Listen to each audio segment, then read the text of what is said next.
కారం రంగు రుచితో ఉంటుంది. ఆచి మిరపపొడి అదరగొట్టే కారం రంగు రుచి.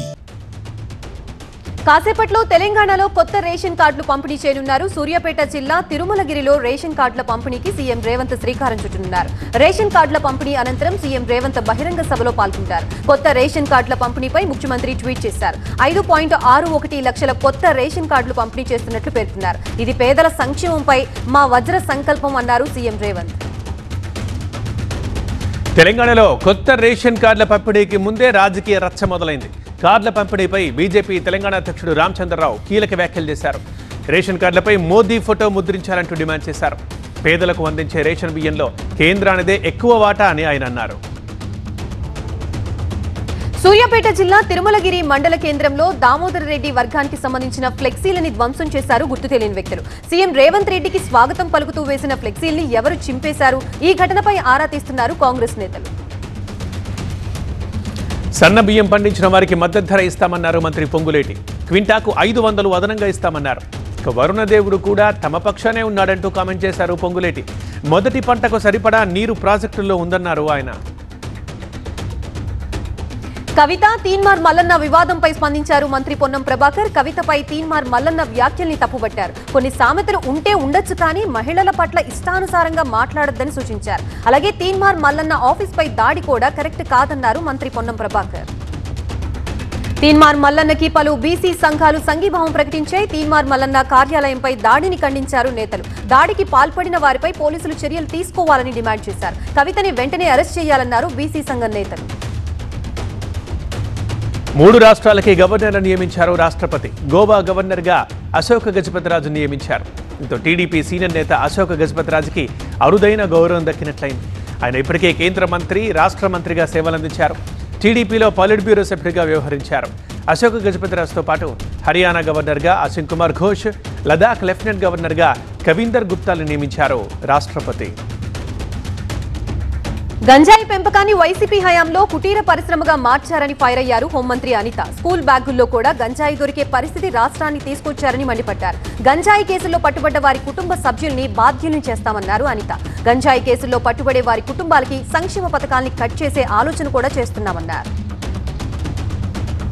మాజీ మంత్రి పేర్ని నాని చంద్రబాబుపై చేసిన వ్యాఖ్యలపై హోంమంత్రి అనిత ఆగ్రహం వ్యక్తం చేశారు. చంద్రబాబు వయసు గురించి మాట్లాడటం సరికాదన్నారు.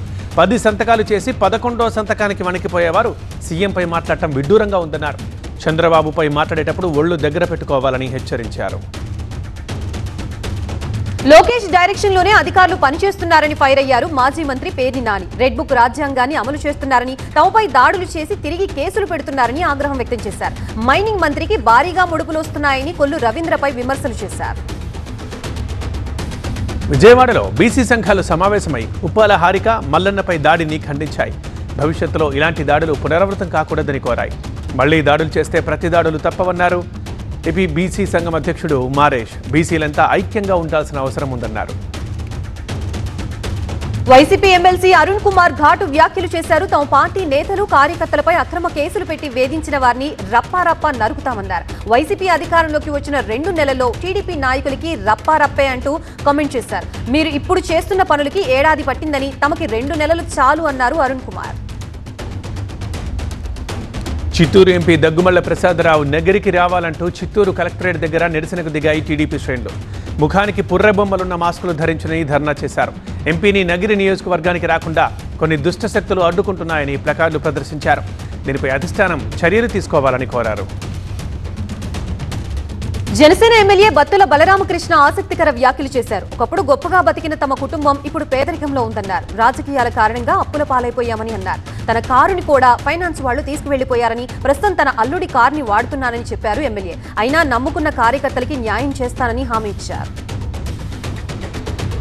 టీటీడీలో మరో అన్యమత ఉద్యోగి వ్యవహారం వివాదానికి దారితీసింది.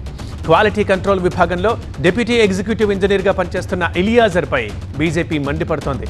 నిన్న కర్నూలులోని టీటీడీ కళ్యాణ మండపం పర్యవేక్షణకు వెళ్లిన ఇలియాజర్ బైబిల్లోని ఒక వాక్యం అతికించి ఉన్న కారులో వెళ్లారు. ఇలియాజర్ని ఇక ఉద్యోగం నుంచి డిస్మిస్ చేయాలని డిమాండ్ చేస్తున్నారు బీజేపీ జిల్లా అధ్యక్షుడు సామంచి శ్రీనివాస్.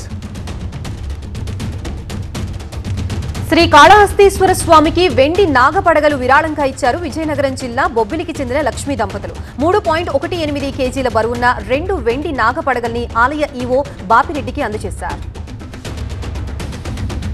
మహబూబాబాద్ జిల్లాలో యూరియా కోసం రైతులు ఇబ్బందులు పడుతున్నారు. కొత్తగూడ మండలం పోగుళ్లపల్లిలో యూరియా కోసం బారులు తీరారు.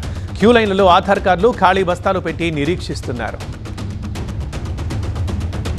కేంద్ర ఎన్నికల సంఘం కీలక నిర్ణయం తీసుకుంది. ఆగస్టులో దేశవ్యాప్తంగా ఓటర్ల జాబితాల ప్రత్యేక సమీక్ష చేపట్టబోతోంది. తప్పుడు, డూప్లికేట్ ఓటర్ల తొలగింపే లక్ష్యంగా ఈ భారీ ప్రక్రియకి శ్రీకారం చుట్టనున్నారు. బీహార్ తర్వాత దేశవ్యాప్తంగా ఓటర్ జాబితాల సమీక్ష అమలు కాబోతోంది. నేషనల్ హెరాల్డ్ మనీ లాండరింగ్ కేసులో తీర్పు రిజర్వ్ చేసింది రౌజ్ రెవెన్యూ కోర్టు. ఈ నెల 29న తీర్పు వెలువరించనుంది. ఈడీ ఛార్జ్షీట్ పరిగణలోకి తీసుకోవాలా వద్దా అనే అంశంపై తీర్పుని రిజర్వ్ చేశారు. నేషనల్ హెరాల్డ్ విషయంలో సోనియా గాంధీ, రాహుల్ గాంధీలపై మనీ లాండరింగ్ కేసు నడుస్తోంది.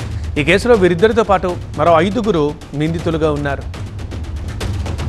తిరుపతిలో ఒక రైలు అగ్నికి ఆహుతైంది. భీమాస్ హోటల్ వెనక భాగంలో రైలు బోగి నుంచి మంటలు ఎగిసిపడ్డాయి. బోగీలంతా మంటలు వ్యాపించాయి. ఆ పరిసర ప్రాంతంలో దట్టమైన పొగలు అలుముకున్నాయి.